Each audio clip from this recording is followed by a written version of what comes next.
Terima kasih sebelumnya. Perkenalkan, nama saya Dasya Purdaka. Saya berasal dari program studi agroteknologi 2018 dengan NIM 1803011198. Pada kesempatan ini, saya akan mencoba menjawab soal yang diberikan dosen sebagai tugas untuk memenuhi komponen penilaian.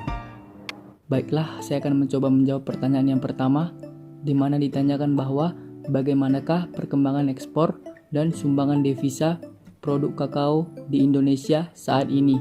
Untuk perkembangan ekspor, data yang kita gunakan adalah data yang dikeluarkan oleh Badan Pusat Statistik. Kita mulai pada tahun 2018. Total ekspor komoditi kakao pada tahun itu adalah sekitar 357.199 ton, di mana keseluruhan tersebut terbagi atas beberapa tipe, yaitu kakao biji, kakao buah, kakao paste not defated, kakao paste defated, kakao butter, dan tepung kakao.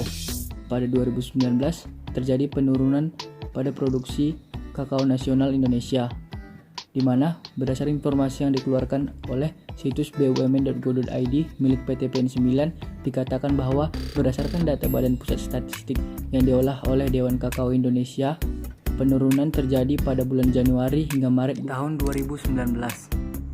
Pada awal tahun 2020, Indonesia mengalami penurunan ekspor komoditi perkebunan yang drastis.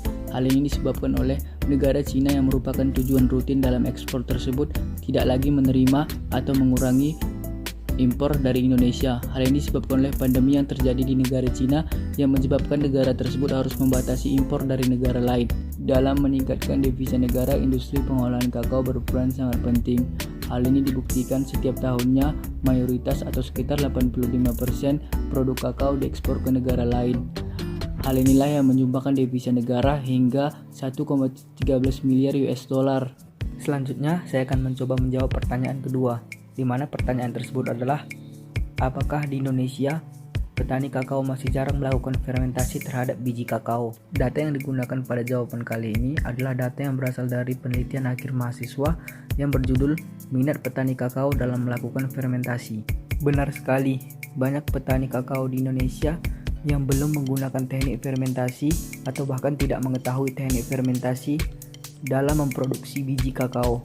Ada beberapa faktor yang menyebabkan mengapa petani Indonesia jarang mengaplikasikan teknik fermentasi dalam pengolahan biji kakao.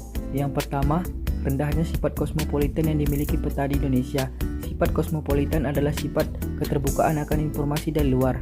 Pada saat ini masih banyak petani Indonesia yang memiliki keterbukaan yang rendah terhadap informasi dari luar. Yang kedua, kurangnya interaksi terhadap penyuluh. Kurangnya interaksi terhadap penyuluh membuat banyak petani Indonesia hanya mengandalkan pengetahuannya sendiri secara turun-temurun dalam mengolah biji kakao. Yang ketiga, harga jual. Harga jual biji kakao fermentasi dan biji kakao biasa yang tidak terlalu jauh menyebabkan banyak petani enggan melakukan proses fermentasi karena dianggap tidak menguntungkan dan hanya buang-buang waktu. Yang keempat adalah teknik fermentasi. Masih banyak petani kakao Indonesia yang nihil pengetahuan terhadap teknik-teknik fermentasi sehingga mereka enggan melakukannya.